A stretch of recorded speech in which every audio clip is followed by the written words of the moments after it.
Breaking news చూస్తున్నాం. హైదరాబాద్ లో ED అధికారులతో కలిసి ఐటీ అధికారులు సోదాలు నిర్వహిస్తున్నారు. బీఆర్ఎస్ ఎమ్మెల్సీ కవిత ఇంట్లో ఐటీ సోదాలు చేస్తుంది. మొత్తం 10 మంది అధికారుల బృందం తనిఖీలు నిర్వహిస్తోంది.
హైదరాబాద్ లో ఈడీ అధికారులతో కలిసి ఐటీ అధికారులు సోదాలు నిర్వహిస్తున్నారు. బీఆర్ఎస్ ఎమ్మెల్సీ కవిత ఇంట్లో ఐటీ సోదాలు చేస్తుంది. మొత్తం 10 మంది అధికారుల బృందం తనిఖీలు నిర్వహిస్తోంది.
హైదరాబాద్ లో ఈడీ అధికారులతో కలిసి ఐటీ అధికారులు సోదాలు నిర్వహిస్తున్నారు. బీఆర్ఎస్ ఎమ్మెల్సీ కవిత ఇంట్లో ఐటీ సోదాలు చేస్తుంది. ఇదే అంశానికి సంబంధించి మరింత సమాచారం మా ఇన్పుట్ ఎడిటర్ నవీన్ లైవ్ లో అందిస్తారు. నవీన్, చెప్పండి, మరి ఎమ్మెల్సీ కవిత ఇంట్లో ఐటీ అధికారులు బృందం సోదాలు నిర్వహిస్తున్నట్టు తెలుస్తుంది. మరి ఏ ఆధారాలతో ఈ సోదాలు అయితే నిర్వహిస్తున్నారు? అంటే ఇది చాలా కీలకమైనటువంటి పరిణామాలని చెప్పుకోవచ్చు. ఎందుకంటే ఎన్నికల షెడ్యూల్ అంటే రేపు మధ్యాహ్నం 3 గంటలకి ఎన్నికల షెడ్యూల్ కూడా విడుదలవుతున్నటువంటి నేపథ్యంలో దానికంటే ముందు ఈరోజు ఈడీతో పాటు అక్కడ ఉన్నటువంటి ఐటీ అధికారులు కూడా ఈ యొక్క సోదాలు కూడా జరుపుతున్నటువంటి పరిస్థితి నెలకొంది. ఇప్పటికే తెలంగాణ వ్యాప్తంగా ఇది ఒక చర్చనీయాంశంగా మారినటువంటి పరిస్థితి నెలకొంది. ఎందుకంటే ఢిల్లీ లిక్కర్ స్కామ్ సంబంధించినటువంటి విషయంలో కవిత గత ఏడాది మార్చిలో ఈడీ అధికారుల ముందు హాజరైనటువంటి పరిస్థితి నెలకొంది. వారు చేసినటువంటి విచారణ కావచ్చు, వారు అడిగినటువంటి ఆ ప్రశ్నలకు కూడా వారు సమాధానం కూడా ఇచ్చినటువంటి పరిస్థితి నెలకొంది. అయితే ఈడీ అధికారులు కవితకి ఇచ్చినటువంటి సమాల్ని వాటికి సవాల్ చేస్తూ సుప్రీంకోర్టును కూడా కవిత ఆశ్రయించినటువంటి పరిస్థితి నెలకొంది. అయితే సుప్రీంకోర్టులో ఈ అంశాలపై కూడా ఇంకా విచారణ కొనసాగడం జరుగుతుంది. అయితే ఈ నెల 19 తారీఖున ఈడీ సమాలకు సంబంధించినటువంటి అంశాలపై కవిత ఆ పిటిషన్ 19 తారీఖున వాయిదా పడినటువంటి నేపథ్యంలో మరో క్షణమే ఈడీ అధికారులతో పాటు ఉన్నటువంటి సిబిఐ అధికారులు జాయింట్ ఆపరేషన్ కూడా కొనసాగుతున్నటువంటి పరిస్థితి నెలకొంది. హైదరాబాద్లోని బంజారాహిల్స్లో కవిత నివాసం వద్ద దాదాపు 10 మంది అధికారులు కూడా ఢిల్లీ నుంచి నేరుగా హైదరాబాద్కు చేరుకొని నేరుగా కవిత నివాసం వద్ద ఈ యొక్క సోదాలు కూడా నిర్వహిస్తున్నటువంటి పరిస్థితి నెలకొంది. ముఖ్యంగా ఎమ్మెల్సీ కవితతో పాటు ఆమె భర్త వ్యాపారానికి సంబంధించినటువంటి అంశాలపై కూడా వీరు సోదాలు కూడా ఆరా తీస్తున్నటువంటి పరిస్థితి నెలకొంది. కాబట్టి ఇప్పుడు సడన్గా ఈ తనిఖీలు చేయడంతో ఇదొక చర్చనీయాంశం మారింది. పొలిటికల్గా ఈ యొక్క హాట్ టాపిక్గా మారినటువంటి పరిస్థితి నెలకొంది. ఎందుకంటే మొన్న రీసెంట్గా అసెంబ్లీ ఎన్నికల కంటే ముందు అనేక సందర్భాలు మనం చూసాము. ఏదైతే కవిత అరెస్ట్ కాబోతున్నారని చెప్పేసి వార్తలు కూడా వచ్చినటువంటి పరిస్థితి నెలకొంది. ఢిల్లీలోని బీజేపీ పార్టీకి చెందినటువంటి కొంతమంది ఎంపీలు స్వయంగా కవిత అరెస్ట్ కాబోతున్నారు మరి కొద్ది రోజుల్లో అని చెప్పి ఈ యొక్క అంశాన్ని కూడా చర్చ కూడా తీసుకొచ్చినటువంటి పరిస్థితి నెలకొంది. దాని తర్వాత ఎన్నికలు అయిపోయిన తర్వాత ఈరోజు మళ్ళీ ఈడీ అధికారులు కవిత నివాసం వద్దకు వెళ్ళి వారు అక్కడ ఉన్నటువంటి వారు పూర్తి స్థాయిలో వారి దగ్గర నుంచి కొంత సమాచారం కూడా సేకరిస్తున్నట్టు కూడా తెలుస్తుంది. ఇది ఒక జాయింట్ ఆపరేషన్గా కొనసాగుతున్నట్టు కూడా మనకి స్పష్టంగా అర్థమవుతుంది. కవిత నివాసం వద్ద ఎవరిని కూడా అనుమతించట్లేదు. కేవలం పోలీసులు కూడా భారీ ఎత్తున పోలీసుకు చేరుకున్నారు. ఎందుకంటే బీఆర్ఎస్ పార్టీకి చెందినటువంటి కార్యకర్తలు కావచ్చు, అటు జాగృతి సంబంధించినటువంటి కార్యకర్తలు కవిత నివాసం వద్దకు వస్తున్నటువంటి నేపథ్యంలో వారిని ఎవరిని కూడా రానియకుండా మాత్రం కవిత నివాసం దగ్గర పోలీసులు కట్టుదిట్టమైనటువంటి భద్రత కూడా ఏర్పాటు చేసినటువంటి పరిస్థితి నెలకొంది. కాబట్టి ఒకవైపు ఈడీ అధికారులు కవితని వారికి ఇచ్చినటువంటి పిలుపు అంటే అనేక సందర్భాల్లో కవితని ఈడీ అధికారులు పిలిచారు, కానీ కవిత హాజరు కాలేనటువంటి పరిస్థితి నెలకొంది. సిబిఐ అధికారులు నేరుగా కవిత నివాసానికి వచ్చి విచారణ కూడా చెప్పడం జరిగింది.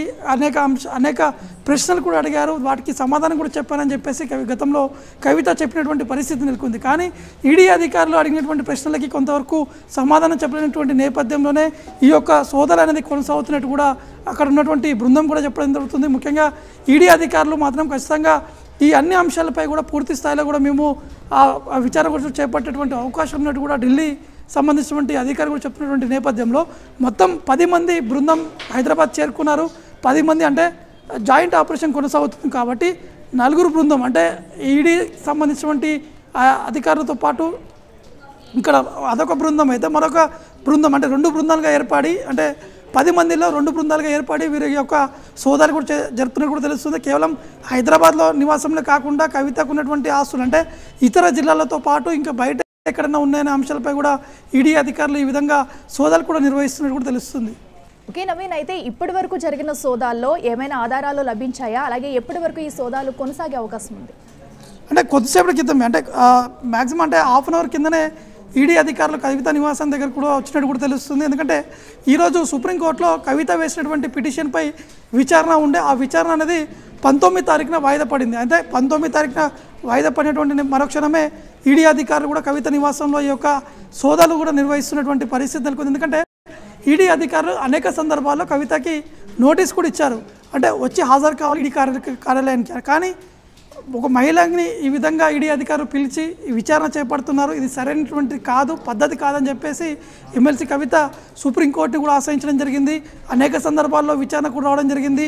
తుది విచారణకి ఈరోజు వచ్చేటువంటి అవకాశాలు ఉండే, కానీ అది 19 తారీఖున వాయిదా పడినటువంటి నేపథ్యంలో ఆలోపే ఈడీ అధికారులు చేసినటువంటి ఈ యొక్క జాయింట్ ఆపరేషన్స్ అయితే ఈ జాయింట్ ఆపరేషన్స్ ఏదైతుందో ఇది ముఖ్యంగా ఢిల్లీ లిక్కర్ స్కామ్ సంబంధించినటువంటి అంశాలపైన ఈ యొక్క సోదాలు కూడా నిర్వహిస్తున్నట్టు కూడా తెలుస్తుంది. అంటే పూర్తి స్థాయిలో ఇంకా క్లారిటీ రావాల్సి ఉంది. ఇంకా కేవలం 10 మంది బృందం మాత్రమే ఇక్కడ సోదాలు నిర్వహిస్తున్నారా, లేకపోతే ఇంకా ఎంతమంది ఉన్నారు, ఢిల్లీ నుంచి అధికారులు ఎంతమంది వచ్చారనేది పూర్తి స్థాయిలో అఫీషియల్గా రావాల్సి ఉంటుంది ఇంకా. ఓకే నవీన్, అయితే ఈడీ విచారణకు హాజరు కాలేకపోవడం వల్ల ఈ సోదాలు నిర్వహిస్తున్నారు అనుకోవచ్చా? అలాగే మరి ఈ సడన్గా ఈ సోదాల పట్ల బీఆర్ఎస్ కార్యకర్తలు కానీ నాయకులు కానీ ఏం స్పందిస్తున్నారు, ఏమంటున్నారు?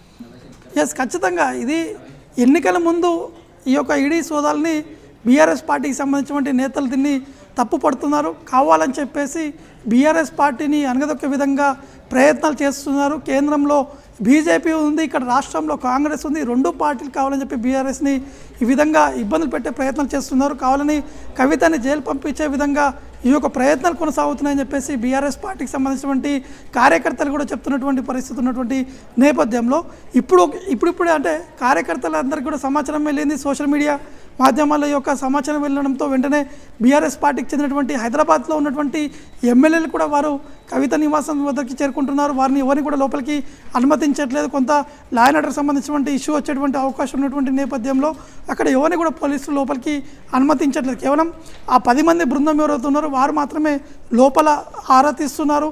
వాటికి సంబంధించినటువంటి డాక్యుమెంట్స్ కావచ్చు, ఇంకేమన్నా వారు స్వాధీనం చేసుకున్నారనేది చూడాల్సి ఉంటుంది. ఎందుకంటే కొద్దిసేపటి క్రితమే ఈ యొక్క సోదాలు కొనసాగుతున్నటువంటి నేపథ్యంలో మ్యాక్సిమం సాయంత్రం వరకు ఎక్కువ సోదాలు కొనసాగేటువంటి అవకాశాలు ఉన్నట్టు కూడా తెలుస్తుంది.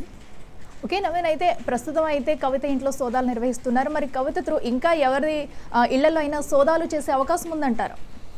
అంటే మనకున్నటువంటి సమాచారం ప్రకారం కేవలం కవిత నివాసం వద్దనే ఈ యొక్క సోదాలు కూడా కొనసాగుతున్నాయి. అంటే కవిత నివాసం మీన్స్ ఇక్కడ హైదరాబాద్లో ఉన్నటువంటి నివాసంతో పాటు జగిత్యాల వారికి ఉన్నటువంటి నివాసం కావచ్చు, అటు నిజామాబాద్ అంటే వారు ఉన్నటువంటి ఇండ్లు ఏవైతే ఉన్నాయో ఆ ఇంట్లో కూడా ఈ యొక్క సోదాలు జరుగుతున్నవి కూడా తెలుస్తుంది. అంటే ఇంకెంతమంది బృందాలు చేరుకునే అనేది ఇంకా పూర్తి స్థాయిలో క్లారిటీ రావాల్సి ఉంది. ఎందుకంటే కొద్దిసేపటి క్రితమే ఈ యొక్క సమాచారం కూడా బయటకు వచ్చినటువంటి నేపథ్యంలో ఇంకా పూర్తి స్థాయిలో ఒక క్లారిటీ వస్తే మాత్రం అంటే ఇది కేవలం ఎన్నికలు దగ్గర పడుతున్నటువంటి నేపథ్యంలో కావాలని చెప్పి కక్షపూరితంగానే ఇది ఒక కొనసాగుతున్నాయని చెప్పేసి బీఆర్ఎస్ పార్టీకి సంబంధించినటువంటి నేతలు చెప్పినప్పటికీ ఇప్పటివరకు పార్టీకి సంబంధించినటువంటి నేతలు స్పందించలేదు. కేవలం కార్యకర్తలతో పాటు అక్కడ ఉన్నటువంటి చిన్న క్యాడర్ లీడర్లతో పాటు జాగృతికి సంబంధించినటువంటి కార్యకర్తలు మాత్రమే స్పందిస్తున్నారు. ఇప్పటివరకు కేటీఆర్ కావచ్చు, కేసీఆర్ కావచ్చు, హరీష్ రావు కావచ్చు, సంతోష్ కావచ్చు, ఇంకా వారి కుటుంబ సభ్యులు ఎవరు కూడా ఇంకా స్పందించలేదు. చూడాల్సింది బీఆర్ఎస్ పార్టీకి సంబంధించినటువంటి అధినేతలు ఎవరైనా స్పందిస్తారా లేకపోతే ఎప్పుడు స్పందిస్తారా అనేది చూడాల్సి ఉంటుంది.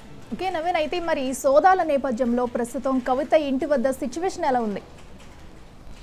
సిద్ధంగా చెప్పినట్టే అంటే కేవలం కవితతో పాటు ఆమె భర్త మాత్రమే, ఇద్దరు మాత్రమే ఆ ఇంట్లో ఉన్నట్టు కూడా తెలుస్తుంది. దాంతోపాటు ఈడీ అధికారులు అంటే ఈ టీం ఏదైతే ఉందో 2 టీంలు కూడా ఏర్పాటు చేశారు. కాబట్టి ఆ టీం ఐటీకి సంబంధించినటువంటి టీంతో పాటు ఈడీకి సంబంధించినటువంటి ఈ కంబైన్డ్ జాయింట్ ఆపరేషన్ కొనసాగుతున్నటువంటి నేపథ్యంలో వారి దగ్గర ఉన్నటువంటి ఆధారాలు పూర్తి స్థాయిలో వీరు అడిగేటువంటి ప్రశ్నలకి సమాధానం ఇస్తే ఓకే, లేదంటే కొంత మళ్ళీ వారికి నోటీస్ ఇచ్చి అరెస్ట్ చేసేటువంటి అవకాశాలు కూడా ఉన్నట్టు కూడా కొంతమంది సీనియర్ న్యాయవాదులు కావచ్చు, విశ్లేషకులు కూడా చెప్పడం జరుగుతుంది. అంటే గతంలో ఉన్నటువంటి పరిస్థితులు, గతంలో ఫోన్లు లేవని చెప్పేసి వార్తలు కూడా రావడం జరిగింది. దాని తర్వాత ఢిల్లీలో కవిత ఈడీ అధికారుల ముందుకు వెళ్తున్నటువంటి సమయంలో తమ దగ్గర ఉన్నటువంటి ఫోన్ను కూడా పూర్తి స్థాయిలో వారికి మీడియాకి చూపించుకుంటూ లోపలికి కూడా వెళ్ళినటువంటి సిచ్యువేషన్ నెలకొంది. కాబట్టి ఇప్పుడున్నటువంటి పరిస్థితుల్లో ఈడీ అధికారులు ఏం ప్రశ్నలు అడుగుతారు అంటే గతంలో ఢిల్లీ లిక్కర్ స్కామ్ సంబంధించిన విషయంలో ఎటువంటి ప్రశ్నలు అడుగుతారు, ఆ ప్రశ్నలకి సమాధానం చెప్తారా లేకపోతే